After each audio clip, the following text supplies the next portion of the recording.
नमस्कार मेरे प्यारे किसान भाइयों, आपका पुनः स्वागत है विजय किसान में। और मैं आपका होस्ट डॉक्टर निकुंज कुमार विजय।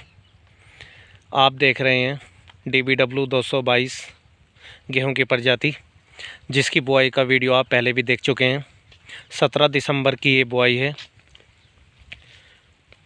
और ये पूरी तरीके से ऑर्गेनिक है, जिसे आप प्राकृतिक खेती या जीरो बजट कल्टीवेशन कह सकते हैं।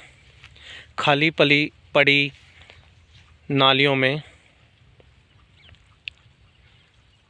लगभग 8 दिन पश्चात हम गन्ने की बुआई 0238 वैरायटी की, और आप देख सकते हैं गेहूं की परफॉर्मेंस काफ़ी बेहतर है। ये हमारा गेहूं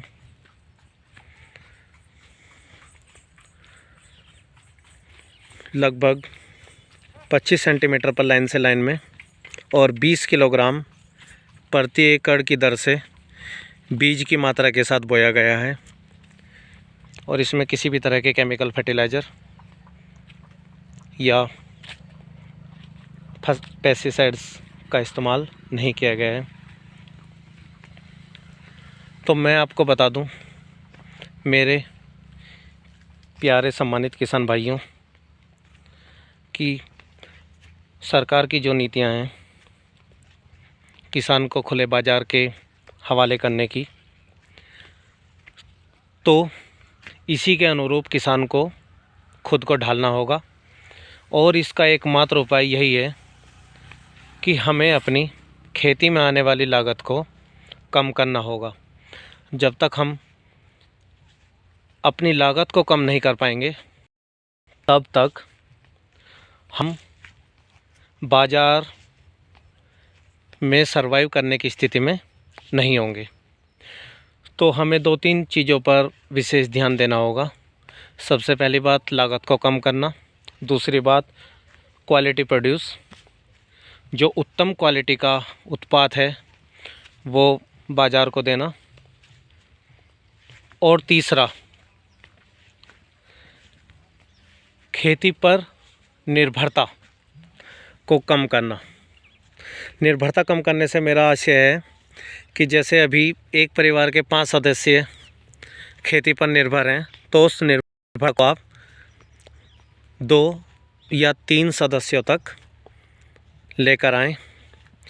और लागत घटाने से मेरा आशय है कि आप एकदम से आपको ऑर्गेनिक पे जाने की ज़रूरत नहीं है, या एकदम से जीरो बजट कल्टीवेशन या प्राकृतिक खेती पर जाने की ज़रूरत नहीं है, लेकिन धीरे धीरे एक बैलेंस बनाकर आप इस दिशा में, या यूं कहें कि लागत को कम करने की दिशा में आगे बढ़ सकते हैं।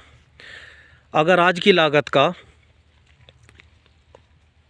आने वाले वर्षों में हम 50% भी कम कर पाएँ, तो वो एक बहुत बड़ी उपलब्धि होगी।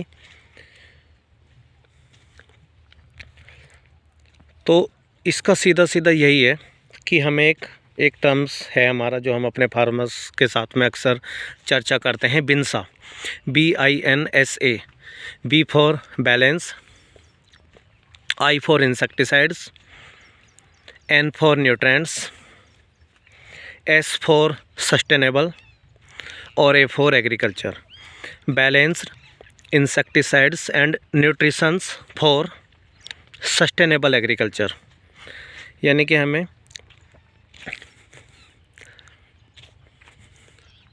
संतुलित मात्रा में